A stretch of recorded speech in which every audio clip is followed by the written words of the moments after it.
하나님 아버지, 그토록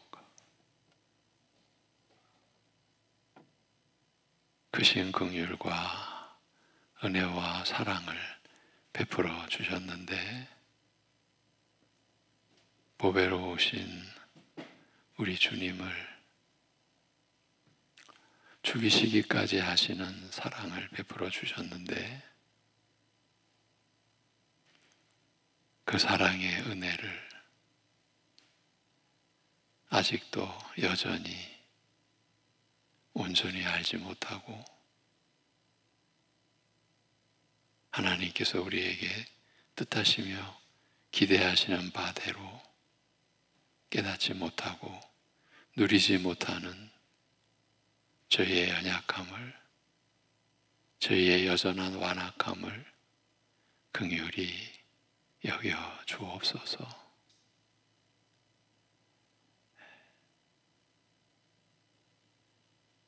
우리를 위하여 그토록 참으로 대속의 은혜를 베풀어 주셔서 이제 우리가 사나 죽으나 오직 주를 위하여 살게 된 우리의 신분과 우리의 그 고귀한 영적 처지를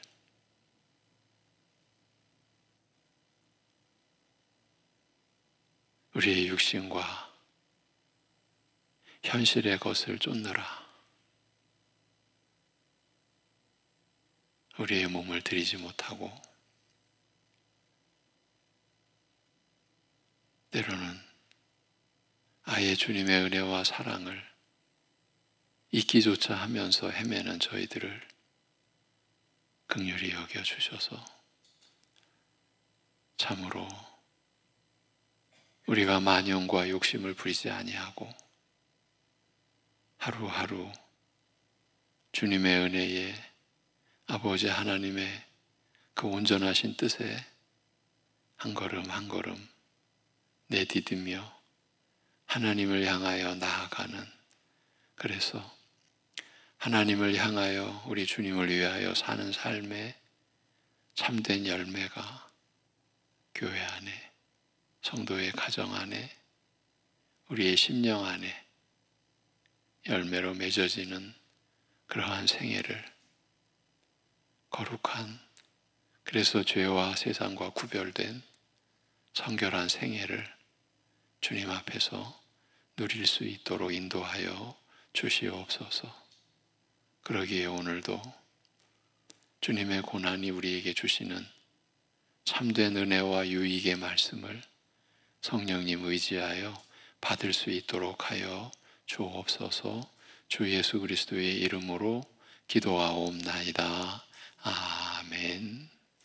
로마서 6장 11절에서 13절까지 보시겠습니다. 로마서 6장 11절에서 13절입니다.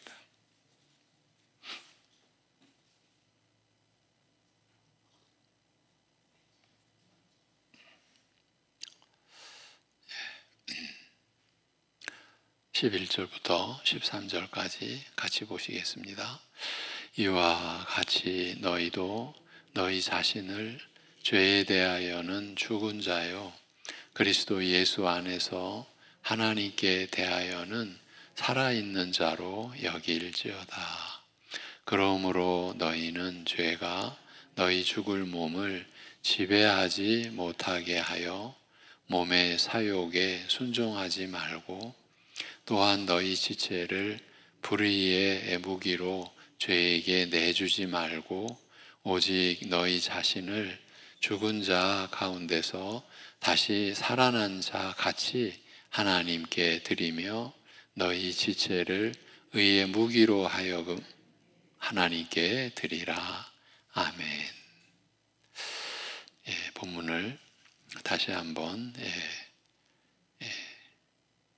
원문 직역으로 한번 들려드립니다.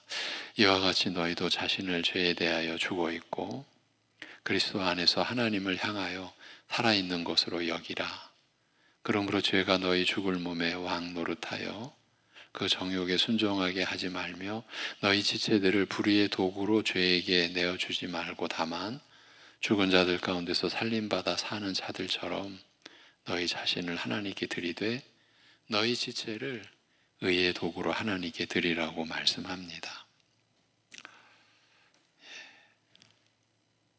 우리가 이 고난주간 첫날 이렇게 시작을 했습니다. 우리 신자가 죄에 계속 머물러 있을 수 없는 이유는 그러면서 이것은 은혜를 더욱 넘치게 하는 일이라고 핑계하거나 무심하게 지나칠 수 없는 까닭은 우리 믿는 자는 죄에 대하여 죽었기 때문이라고 하였습니다. 그리고 우리 신자가 죄에 대하여 죽었다는 것이 무엇을 뜻하는지 알리고자 그리스도를 믿고 세례를 받은 것은 그와 하나 되어 그와 함께 죽고 함께 산 것이라고 하였습니다. 네. 그와 하나 되어 그와 함께 죽고 함께 산 것이라. 그래서 바울 사도는 갈라디아서에서 에베소서에서 빌립보서에서 내가 그리스도와 함께 십자가에 못 박혔나니 이제는 내가 사는 것이 아니요 내 안에 그리스도께서 사시는 것이라. 이렇게 고백하며 진술하고 있습니다. 혹시나 도움이 되실까 해서 어제 저희 교회 수요 예배 말씀이 내게 사느니 한 구절 빌립보서 1장 21절을 가지고 내게 사느니 그리스도께서 나와 하나 되시고 나와 함께 죽고 함께 산 것으로 인하여 이제 내가 사는 것이 아니라 내게 사는 이가 계시다고. 그 말씀, 그 한 구절 속에 기독교의 근본 진리가 담겨 있음을, 그리고 우리가 얼마나 복음의 영광 속에서 살게 된 존재인지 우리가 어제 나눌 수가 있었습니다. 자, 이제 들어가서 먼저 우리가 그리스도와 함께 죽는 그 죽음에 대하여 설명하되, 그러니까 우리가 그리스도를 믿고 세례받은 것은 그리스도와 하나 되어 그리스도와 함께 죽고 함께 산 것이라고 하였는데, 먼저 우리가 그리스도와 함께 죽는 그 죽음에 대하여 설명하되, 우리의 옛사람이 그와 함께 십자가에 못 박힘으로써 죄의 몸이 무력하게 되어 더 이상 죄에게 종노릇하지 않게 되었다고 말합니다. 이것이 핵심이었죠. 이것이 요점이죠. 우리가 그리스도와 함께 십자가에 못 박혔다고 하였습니다만 그 말은 우리의 몸이 실제로 그와 함께 십자가에 못 박힌 것을 뜻하는 것이 아니라 우리의 옛사람, 태어날 때 그대로의 나, 유혹의 욕망을 따라 부패한 나, 그 육적 자아가 그리스도와 함께 십자가에 못 박혀 죽은 것이며, 육신이 죽은 그런 차원의 죽음이 아니라 조상 아담으로부터 대대로 물려받은 원죄, 곧 부패한 육적 성품이 무력하게 되어 더 이상 죄의 종노릇하지 않게 되는 영적 차원의 이 근본적인 변화, 이스라엘 백성들에게 할례를 받으라고 하신 그 언약의 그 핵심이, 할례가 사실은 육적 할례가 아니라 마음의 할례, 근본적인 영적 차원의 변화, 그걸 말씀하신 것이었죠. 곧 이전 상태로부터의 단절을 뜻하는 것입니다. 우리가 그리스도와 함께 십자가에 못 박혀 죽었다는 내용이 그것입니다. 이를 두고 말하기를 그리스도와 함께 이런 죽음을 죽은 자는 죄로부터 자유롭게 되었다. 죄의 얽매임에서 벗어나 자유롭게 되었다. 여러분, 죄로부터 자유롭게 되었다는 그 구절 안에, 그 고백 안에 어떤 의미가 담겨 있습니까? 죄와 사망과 사단의 권세로부터 자유롭게 되었다. 그 얽매임에서 벗어났다. 그 뜻이라고 우리는 알며 고백합니다. 더욱이 우리 신자가 그리스도와 함께 죽은 그 죽음은 그와 함께 죽는 것으로 끝나지 않고 죽음에서 살림받으신 그와 함께 우리 또한 살림받아, 그래서 새 생명으로 살아가게 된다라고 말합니다. 우리가 새 생명을 고백할 때 이러한 내용이 없이는 껍데기뿐인 거죠. 우리 믿는 자의 죽음이 그리스도의 죽음과 밀접하게 연결된 만큼 우리가 죽음에서 살림받는 것 받은 일도 그리스도께서 죽음에서 살림받으신 일과 밀접하게 연결되어 있다고 알리면서 그리스도께서는 죽은 자들 가운데서 살아나신 후 더 이상 죽지 않으시며 죽음이 더 이상 그를 주관하지 못한다고 밝힙니다. 즉 그리스도께서 부활하신 후 누리시는 생명은 다시 죽지 않으시는 영원한 생명이며 죽음이 주관하지 못하는 생명, 죽음이 전혀 개입할 수 없는 생명, 죽음의 그늘이나 흔적을 전혀 찾을 수 없는 생명이라는 뜻입니다. 우리가 그의 죽음의 모양에 있어서 하나가 되었다면 5절이죠. 6장 5절. 다시 살림받은 일에서도 그러하리라고 한 만큼 우리 신자 역시 그리스도의 이런 생명에 참여할 것입니다. 우리 역시 다시 죽지 않는 영원한 생명을 누릴 것이며 죽음의 그늘이나 흔적을 전혀 찾아볼 수 없는 그런 완전한 생명을 그리스도와 함께 누릴 것입니다. 이것이 우리가 받은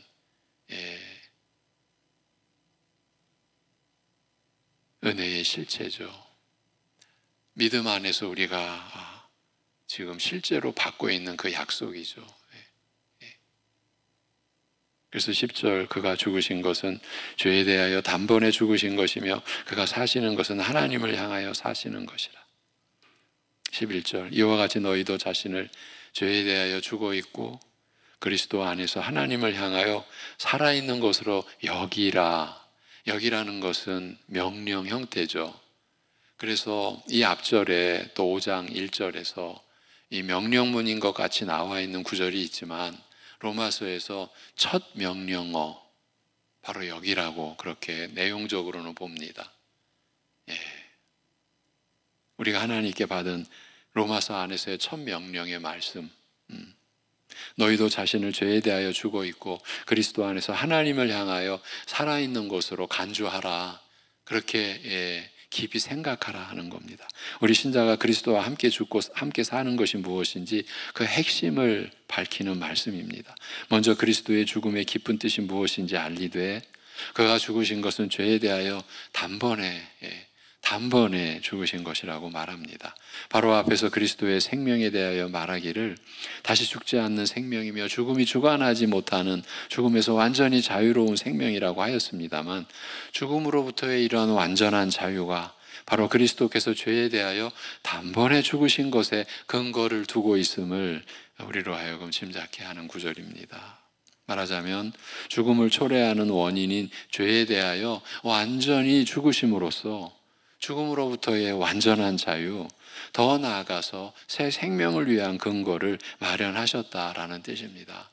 우리의 모든 것의 근거가 이렇게 그리스도의 이 대속의 은혜, 거기서 비롯된다라는 것이죠. 그리스도께서 죄에 대하여 죽으셨다는 말에서 언뜻 죄에 대하여 소극적이고 피동적이며 나약한 모습이나 자세를 떠올릴 수도 있습니다만 어쩌면 그러기 쉽습니다만 단번에 라는 표현은 그리스도의 죽음이 죄에 대하여 매우 적극적이고 단호하고 강력한 행동임을, 죄를 단번에 결정적으로 처리하여 완전히 무력하게 만드신 일임을 말해주고 있습니다. 우리가 이 은혜를 헛되이 하지 않고 살아가야 하지 않겠는가? 우리 자신을 향한 도전, 우리를 자신을 향한 질문이 이것입니다. 이러한 은혜를 우리가 받았는데, 이러한 은혜가 우리에게 주어졌는데 왜 여전히 죄의 무력한 상태로 우리가 살고 있는가라는 우리 자신에 대한 질문을 하자라는 것이에요. 죄인을 위해 죽음으로 죄값을 완전하게 치름으로써 이 단번에 죽으심은 죽음으로 죄값을 완전하게 치르신 것이죠. 그럼으로써 죄의 모든 요구와 정죄로부터 단번에 결정적으로 자유롭게 하신 만큼 누구도 여기에 무엇을 더하거나 보탤 필요가 없고 보탤 수도 없다라고 했습니다. 그리스도의 이런 죽음에 함께 참여함으로써 우리 신자 역시 원죄를 비롯한 모든 죄의 정죄와 얽매임으로부터 완전히 자유롭게 되는 것입니다. 죄에 대한 책임과 형벌은 물론이요, 그 형벌은 영원한 형벌 아닙니까? 그 죄에 대한 책임과 형벌은 물론이요, 우리로 하여금 죄에 얽매이게 하는, 내 욕심과 욕망에 얽매이게 하는 그 부패한 성품으로부터도 자유롭게 되어 죄의 종노릇하는 속박에서 벗어나는 것입니다. 그 자유로움으로 우리가 성령의 인도하심을 받으며 또 성령의 인도하심을 따르는 이러한 믿음의 삶이 이루어진다라는 것을 이렇게 밝혀가고 있는 것입니다. 그리스도께서 죽으시고 다시 살림 받으신 그 생명이 어떤 것인지 밝히되, 그가 사시는 것은 하나님을 향하여 사시는 것이라.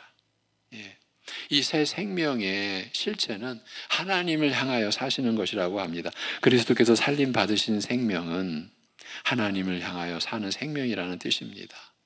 죄에 대해서는 죽으시고 하나님을 향해서는 사시는 그런 생명인 것입니다. 본래 생명이라는 것이 하나님과 함께하며 그와 교통하는 가운데 누리는 것인 만큼, 달리 말하면 하나님께서 생명의 근원이신 만큼 생명은 본질상 하나님을 향할 수밖에 없습니다. 사실 생명이라는 이 하나님의 지으신 바 된 이 실체가 본질상 하나님을 향할 수밖에 없는 겁니다. 그런데 이 지구상의 대다수의 사람들이 지금도 하나님과 전혀 무관하게, 아니 오히려 하나님을 대적하며 하나님과 원수된 상태로도 본인들로는 너무 잘 산다고, 우리도 역시 그랬고, 사실 우리가 교회 안으로, 믿음 안으로 우리가 들어왔으면서도 때로는 하나님 없이도 잘 살 수 있는 것처럼 우리가 여기고 사는 그 우리, 그런 우리에게 하나님의 오래 참으심이 우리의 구원이 됨이라고 베드로 사도가 말한 그 오래 참으심의 깊이와 그 내용이 어쩌겠습니까? 여러분, 우리 부모가 자식의 일탈, 때로는 잘못 가는 것을 놓고서 마음 아파하고 밤잠 못 자고 하는 그 모습을 생각해 보십시오. 하나님의 우리를 향한 오래 참으심이 우리가 상상이나 할 수 있겠습니까?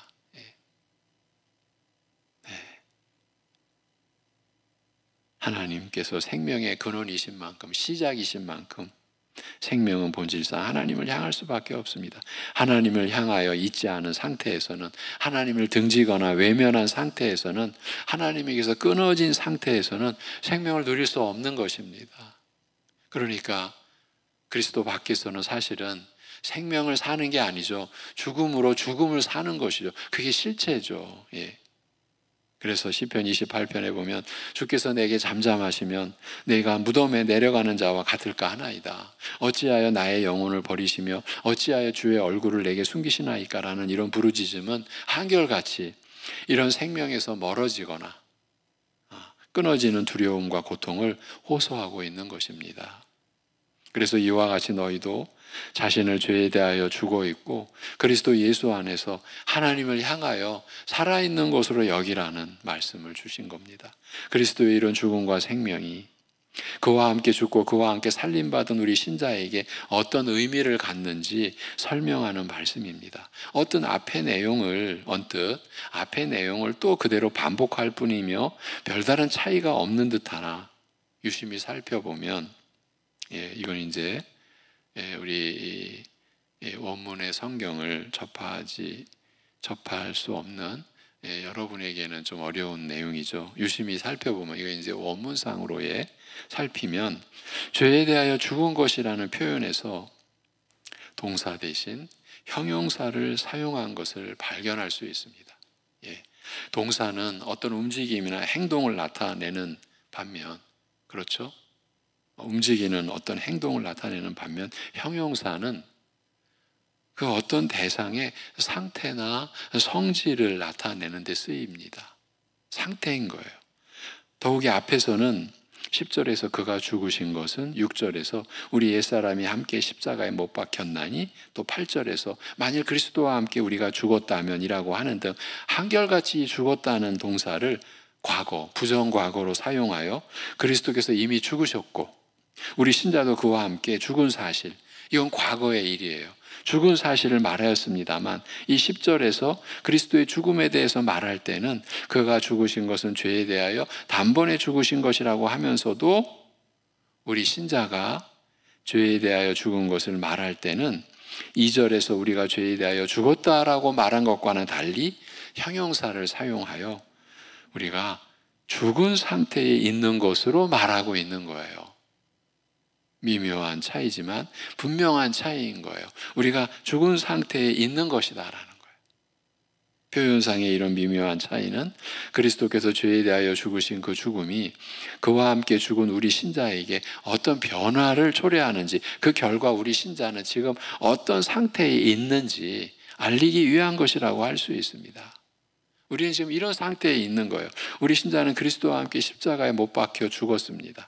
비록 육신이 못 박혀 죽은 것은 아닙니다만 우리의 옛사람, 곧 아담으로부터 물려받은 원죄로 말미암아 영원한 형벌로 망할 수밖에 없고 부패한 육의 성품을 따라 평생 죄에 얽매여 살아가는 나,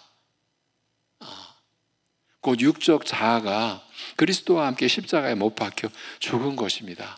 그리스도께서 십자가에 못 박혀 죽으신 것은 죄에 대하여 단번에 죽으신 것인 만큼 우리 신자도 이런 모양으로 죄에 대하여 단번에 확정적으로 죽은 것입니다. 그리고 이처럼 그리스도와 함께 죄에 대하여 단번에 죽은 결과 우리는 죄에 대하여 죽은 상태에 있게 된 것입니다. 우리는 죽은 그 처지, 그 상태로 놓여 있는 거예요. 그리스도와 함께 죄에 대하여 단번에 죽은 것이 우리 신자에게서 그 효과를 나타낸 결과 우리는 죄에 대하여 죽은 상태가 된 것입니다. 여러분, 이것이 하나님의 말씀의 내용입니다. 우리가 이 말씀을 성령님의 역사하심으로 받음으로 인하여 이 믿음의 내용이 우리 안에, 우리의 심령 안에 임하여 들어와 있어야 되고, 우리가 이 믿음의 내용이 충만해짐으로써 이 믿음으로의 삶을, 이 말씀이 우리 안에서 역사하는 삶을, 성령 충만한 삶을 우리가 누리게 되는 것이죠.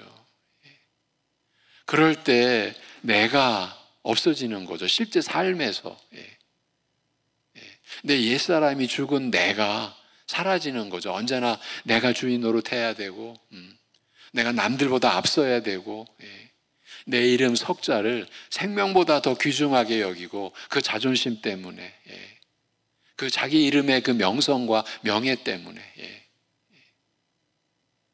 작은 동네 뒷골목 안에서도 그 석자 이름 놓고서 그 자존심 가지고 서로 욕하고 질투하고 그걸로 씨름하고 싸우면 평생, 그게 원래 지금 살아가는 삶이 아닙니까? 여러분, 시골 그 골목길 뿐만 아니라 선진사회라고 하는 그 대도시,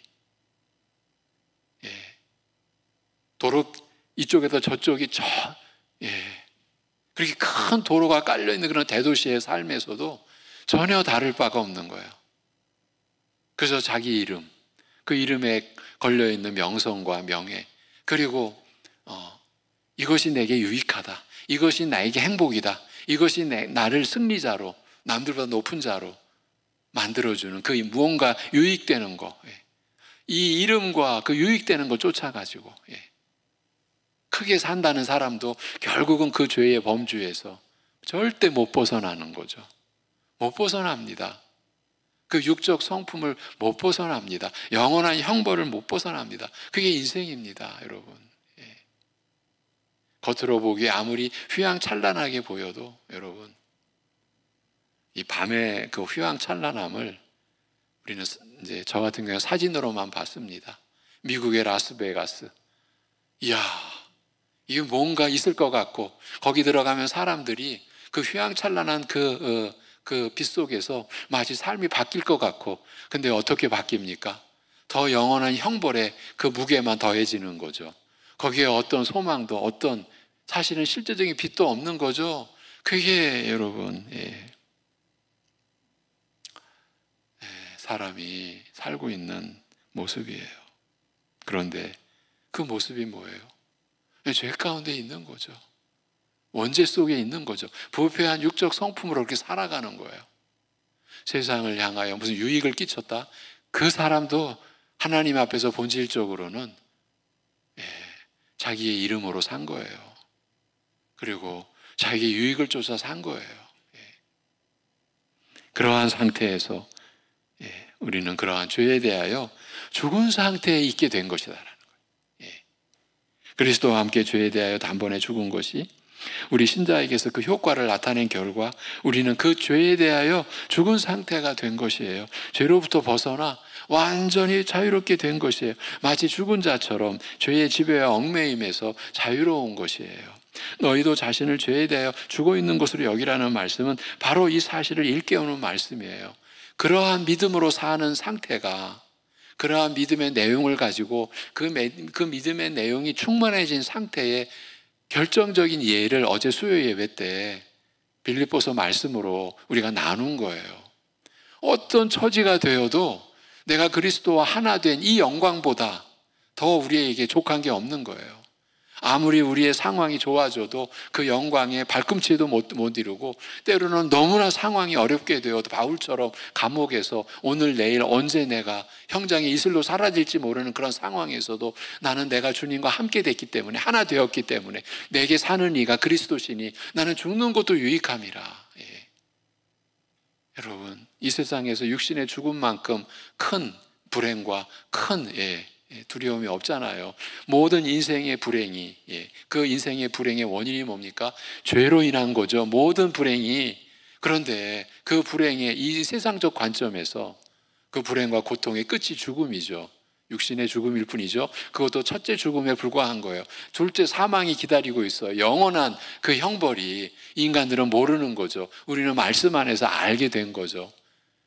그런데 그 첫째 죽음, 그 안에서 인간들은 죽음이면 끝이라고 하잖아요.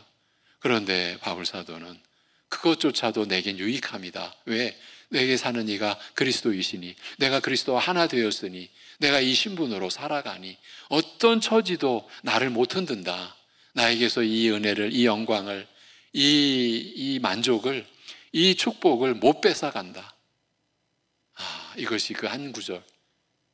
내게 사는 네가 그리스도시니 곧 죽는 것도 유익함이라.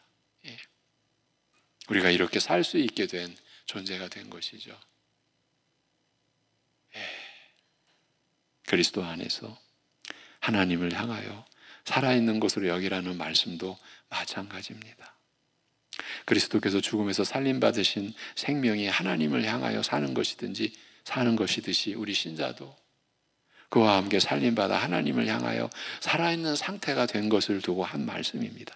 우리 신자는 죄에 대하여 죽으시고 살림받아 하나님을 향하여 사시는 그리스도와 함께 살림받았으며, 그 결과 우리는 하나님을 향하여 살아있는 자가, 어떤 처지에 있든지 무엇을 하든지 하나님을 향하여 살아있는 자가, 하나님을 향하여 살아 움직이는 생명을 누리는 자가 된 것이에요. 우리 신자에게서 일어난 이런 일들을 두고서, 우리가 겪게 된 이런 변화를 두고서 바울은 에베소서에서 이렇게 말합니다. 허물로 죽은 우리를 그리스도 예수 안에서 살리셨고 너희가 은혜로 구원을 받은 것이라 또 함께 일으키사 그리스도 예수 안에서 함께 하늘에 앉히시니, 지금 우리가 그리스도 예수와 함께 하늘에 앉히신 바 된 거예요. 우리의 영적 본체는, 그 본질은, 그 자리는 그리스도 안에서 하늘에 함께 앉히신 바 되었다. 그래서 너희는 유혹의 욕심을 따라 썩어져가는 구습을 쫓는 옛사람을 벗어버리고 오직 심령으로 새롭게 되어 하나님을 따라 의와 진리의 거룩함으로 지으심을 받은 새 사람을 입으라고 말씀하시는 거죠. 죄에 대하여 죽어 있고 하나님을 향하여 살아있는 것으로 여기라. 한편으로는 죄에 대하여 단번에 죽으신 그리스도와 함께 우리 신자 역시 이미 죽었고 하나님을 향하여 살림받으신 그와 함께 살림받은 사실을 확정적으로 선언한 다음 그리스도의 이런 죽음과 부활에 함께한 자로서 그 능력과 효력이 지금 이 순간에도 역사하고 있음을 알리면서 이 사실을 계속 일깨우는 말이에요. 그렇게 여기라는 말은, 그런데 우리가 이 여기라는 말을 우리 일반으로 우리 쓰일 때는요, 사실 여부와 상관없이 그렇게 좀 생각해, 그럴 때 여기라는 말이 쓰일 때가 있잖아요. 절대 여기는 그게 아니에요. 사실 여부와 상관없이 그렇게 생각하고 믿으라는 뜻이 아니라, 그래서 내가 어처구니 없이 교회 안에서 야, 믿져야 본전이야. 그러니까 그냥 믿어봐. 예. 이게 제가 교회 안에서 들은, 이 강단 안에서 들은 얘기예요. 예. 믿음이라는 거는 믿져봐야 빼앗길 것도 없으니까 그냥 믿는 거다. 여러분, 그렇게 사실 여부와 상관없이 그렇게 생각하고 믿으라는 그런 뜻이 아니라 이것이 사실임을, 우리 신자 안에서 이런 죽음과 생명이 이미 역사하고 있음을, 죄에 대한 죽음, 하나님을 향하여 사는 생명, 그 죽음과 생명이 이미 역사하고 있음을 확인하라고, 그러니까 매일 이걸 누리라고, 그걸 일깨우는 말인 거예요. 이것은 우리 신자가 그리스도와 함께 죽고 함께 살림받아 죄에 대하여 죽고 하나님을 향하여 살아 움직이는 새 생명이 이미 일어난 과거사처럼 확정적이요, 이게 돌이킬 수 없는, 이게 변할 수 없는 사실임을 알리는 한편, 지금도 앞으로도 죄에 대한 죽음과 하나님을 향한 생명이 우리에게서 경험으로 확인되어야 하고 누려야 하고 앞으로도 계속 이어지고 진행되어야 함을 알리고자 하기 때문인 것입니다. 고린도전서의 서두 인사말에서, 고린도전서 인사말에서 바울은 그 고린도 교회를 향하여 그리스도 예수 안에서 거룩하여진 자들이요 부르심을 입은 거룩한 무리라고 부르고 있습니다만, 이 고린도전서의 내용을 아는 사람에게는 그 인사말이 곤혹스러운 말일 수밖에 없습니다. 왜냐하면 당시 고린도 교회의 현실은 거룩함과는 거리가 멀었기 때문입니다. 우리가 고린도전서를 통해 그 내용을 알면 알수록 사실은 이럴 수가 있는가. 그러나 세상으로부터 비난받을 일이 없지 않은 그런 교회를 향하여 여전히 거룩하여진 자들이라고 부른 것은 저희의 현재 모습의 바탕에 이미 그리스도의 은혜로 거룩하여진 사실이 과거사처럼 확정적이요 돌이킬 수 없고 변할 수 없기 때문이며, 이런 부끄러운 모습에도 불구하고 저희를 거룩하게 하시는 하나님의 능력이 그 순간에도 여전히 역사하였으며 앞으로도 계속 역사하여 마지막 날에는 흠도 점도 없는 모습으로 서게 하실 것이기 때문입니다. 여러분, 우리 자신에게서도 그렇고요, 우리 자신이 우리가 말씀을 읽을 때 한 번쯤은 이런 생각을, 말씀을 들을 때 이런 생각을 해보셨지 않을까 싶어요. 야, 저 말씀은 누구에게 들려져야 되는데, 그러니까 자기는 아니라는 거죠. 뭔가 죄를 각성시키고 새로워지라고 하는 그런 말씀을 들을 때, 저건 누군가가 들어야 되는데, 사실은 자기가 먼저 들어야 되는데 우리는 그런 생각을 하죠. 근데 그 누군가를 교회는 그래서 기다려줘야 한다라는 것이죠. 예. 그 내용이에요. 고린도전서에서 놀랍게도 그 고린도 교회,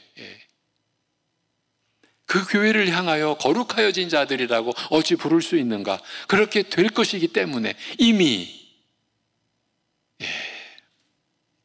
저희의 현재 모습의 바탕에 이미 그리스도의 은혜로 거룩하여진 사실이 과거사처럼 확정적이요 돌이킬 수 없고 변할 수 없기 때문이라, 지금의 그 부끄러운 모습에도 불구하고 너무나 한심스럽고 탄식만 나오는 그런 모습에도 불구하고 저희를 거룩하게 하시는 하나님의 능력이 그 순간에도 역사하고 있고 앞으로도 그리하여 점도 흠도 없는 모습으로 서게 하시기 때문이라는 거예요. 우리 신자가 그리스도와 함께 죽었고 살림받았다는 그 말이, 과거사로 표현한 그 사실이 이렇게 중요한 의미를 지니고 있는 것이에요. 그리하여 믿는 자는 이미 사망에서 생명으로 옮겼다고 요한복음 5장 24절에서 말하고 있는 거예요. 믿는 자는 이미 사망에서 생명으로 옮겼어요.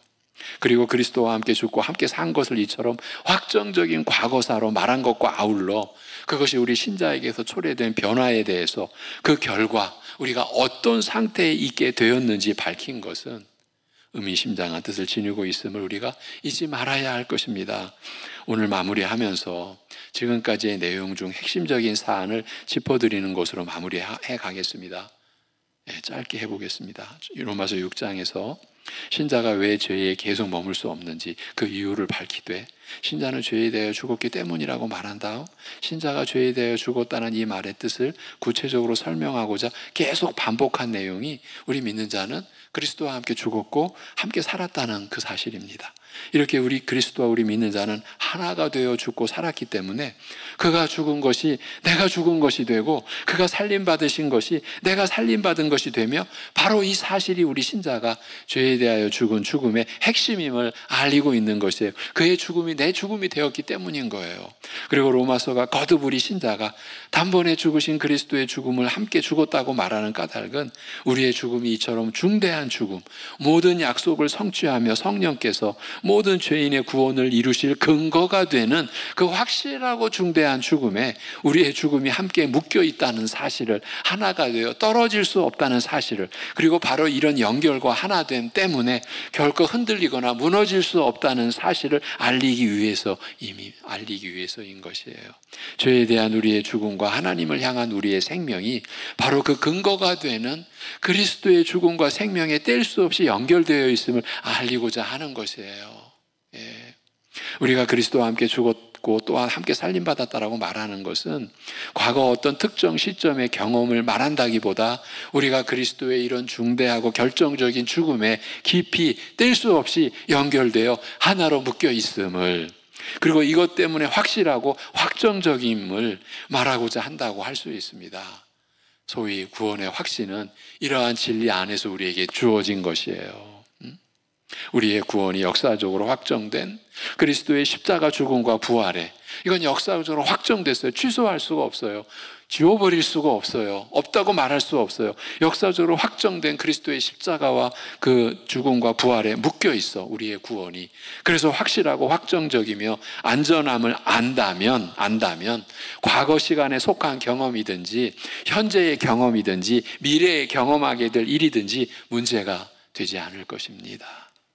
짧은 인생이기는 하나 한평생 성령의 역사를 통하여 경험하는 구원의 은혜가 한편으로는 역사의 틀을 뛰어넘어 창세 전으로 거슬러 가는가 하면 다른 한편으로는 그리스도의 재림까지 이어지는 긴 역사 속에서 우리의 구원을 이루어 가시는 이 하나님의 신비한 역사의 한 부분임을 우리는 감사와 찬송으로 받아들이게 될 것입니다. 이런 내용에 이어서 그러므로 죄가 너희 죽을 몸에 왕노릇하여 그 정욕에 순종하게 하지 말며 너희 지체들을 불의의 도구로 죄에게 내주지 말고 다만 죽은 자들 가운데서 살림받아 사는 자들처럼 너희 자신을 하나님께 드리되 너희 지체를 의의 도구로 하나님께 드리라. 이렇게 뒤따르는 권면은 지금까지의 바로 이런 흐름을 자연스럽게 잇는다고 할 수 있습니다. 그러니까 이 12절 13절은 방금 말씀드린 이런 흐름을 자연스럽게 잇는 권면, 즉 죄에 대하여 죽은 자이며 하나님을 향하여 사는 자로서 당연히 기대되는 삶이 어떤 것인지 가르치고 권하는 내용이라고 할 수 있습니다. 기도드리겠습니다.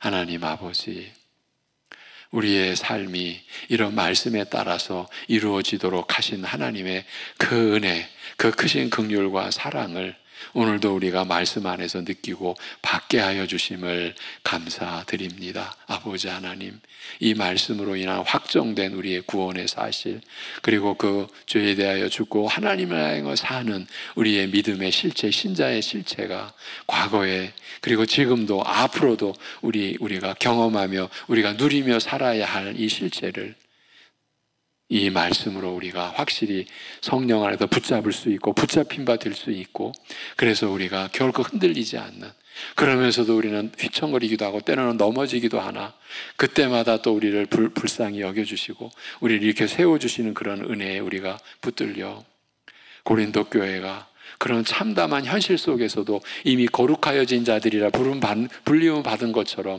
우리에게도 그런 은혜가 이미 주어졌고 지금도 그 은혜가 우리 안에서 역사하고 있는 것을 말씀 안에서 우리가 믿음으로 말미암아 우리가 지금의 어떠한 처지에도 불구하고 낙심하여 그 머무른 그 자리에서 절망과 좌절로 인생을 소비하지 아니하고 일어나 하나님을 향하여 한 걸음 한 걸음 내딛는 우리 모두 되게 하여 주옵소서. 지금의 상황이 어떠하든지 정말로 이제 사형 선고가 내려진 듯 이제 살 소망이 완전히 끊어진 그런 상황이라 할지라도 죽은 자를 다시 살리시는 하나님께 모든 소망을 두고 신뢰와 모든 의지를 그 하나님께 두고 그리스도께서 죄에 대하여 죽으시고 하나님을 향하여 사시는 그러한 생명으로 그리스도와 내가 하나 된 그 사실을 고백하면서 오늘도 그리스도께서 죄와 사망에서 승리하신 그 길을 우리도 갈 수 있는 하루 되게 인도하여 주시옵소서. 주 예수 그리스도의 이름으로 기도하옵나이다. 아멘.